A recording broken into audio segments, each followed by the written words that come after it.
BNP chairperson Begum Khaleda Zia চিকিৎসার জন্য London পৌঁছেছেন। সেখানে তার বড় ছেলে তারেক রহমান আছেন। কিন্তু তার এই বিদেশ যাত্রা নিয়ে নানামুখী ষড়যন্ত্র তত্ত্ব ছড়িয়ে পড়েছে। এর আগে বর্তমান অন্তর্বর্তী সরকার ক্ষমতা গ্রহণের পর ৮ নভেম্বর তার লন্ডন যাত্রা দিনক্ষণ ঘোষণা করা হয়েছিল। অজ্ঞাত কারণে একদিন আগে তা বাতিল করা হয়। মূলত তখন থেকেই নানামুখী আলোচনা ছড়িয়ে পড়ে। এদিকে বেগম জিয়ার বিদেশ যাত্রার পর সামাজিক যোগাযোগ মাধ্যমে আইন উপদেষ্টা ডক্টর আসিফ নজরুলের লেখা একটি পোস্ট সামাজিক যোগাযোগ মাধ্যমে ছড়িয়ে পড়েছে। ২০১৭ সালের ৩ অক্টোবর ওই পোস্টে ডক্টর আসিফ নজরুল লেখেন, গুম বা খুনের ভালো বিকল্প হতে পারে কাউকে সরকারি ঘোষণায় অসুস্থ বানিয়ে বিদেশে পাঠিয়ে দেওয়া। এই পোস্টের সাথে তিনি খালেদা জিয়ার একটি ছবিও জুড়ে দেন। বেগম জিয়া দীর্ঘদিন ধরে লিভার সিরোসিস, হৃদরোগ, ফুসফুস, আর্থ্রাইটিস, কিডনি, ডায়াবেটিস সহ বিভিন্ন জটিলতায় ভুগছেন। ঢাকার ইবার কেয়ার হাসপাতালে বিভিন্ন সময়ে সিসিইউতে থেকে বিশেষজ্ঞ চিকিৎসকদের সমন্বয়ে মেডিকেল বোর্ডের মাধ্যমে তাকে চিকিৎসা নিতে হয়েছে।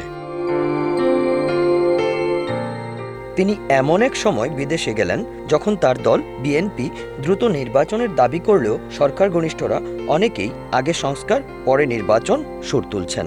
আর এ নিয়ে বিএনপির মিত্রদের সাথেও টানাপোড়েন তৈরি হয়েছে। বিএনপির ভারপ্রাপ্ত চেয়ারম্যান তারেক রহমান বেশ কয়েক বছর ধরেই লন্ডনে আছেন এবং সেখান থেকে দল পরিচালনা করছেন। দেশে থাকলেও দীর্ঘদিন ধরে রাজনীতিতে নিষ্ক্রিয় থাকতে বাধ্য হয়েছিলেন বেগম খালেদা জিয়া। ৫ আগস্টের পর তারা দুজনই ফের সক্রিয় হয়ে উঠেছিলেন। বিএনপি নেতারা অবশ্য বলেছেন, অতীত ইতিহাস ও রাজনৈতিক বাস্তবতার কারণে খালেদা জিয়া ফিরবেন কিনা কিংবা ফিরতে পারবেন কিনা এমন নানা আলোচনা ডালপালা মেলেছে। তবে এসব আলোচনার কোনো ভিত্তি নেই বললেই মনে করেন তারা।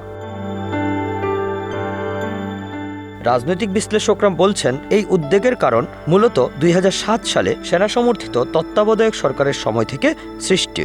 তখন আওয়ামী লীগ সভানেত্রী শেখ হাসিনা দেশে ফেরার সময় বাধাপ্রাপ্ত হয়েছিলেন। তখন রাজনীতিতে -2 ফর্মুলা আলোচনায় ছিল এবং দুই নেত্রীকে রাজনীতি থেকে সরে দাঁড়াবার জন্য চাপ তৈরি করা হয়েছিল। গত ৫ই আগস্ট আন্দোলনের মুখে শেখ হাসিনা সরকারের পতনের পর তার দল আওয়ামী লীগ বিপর্যস্ত। শেখ হাসিনা নিজেও ভারতে আশ্রয় নিয়েছেন। তখনও একবার -2 ফর্মুলা সামনে এসেছিল। রাজনৈতিক বিশ্লেষকরা বলছেন, বর্তমান সরকারের বেশ কিছু কার্যক্রম ২০০৭ সালের 1/11-এর সরকারের নেয়া পদক্ষেপের সাথে মিল রয়েছে। যেমন তখনও সরকার ঘনিষ্ঠ একটি অংশ রাজনৈতিক দল গঠন করেছিল এবং বড় দুই দলকে আক্রমণ করে নানামুখী বক্তব্য দিচ্ছিল। তবে বিএনপি নেতারা বলছেন, তারা সব ধরনের আলোচনা পর্যবেক্ষণে রেখেছেন। আপাতত এই ধরনের কোনো সম্ভাবনা তারা দেখছেন না। Utpal Das, Bangla affairs, news desk.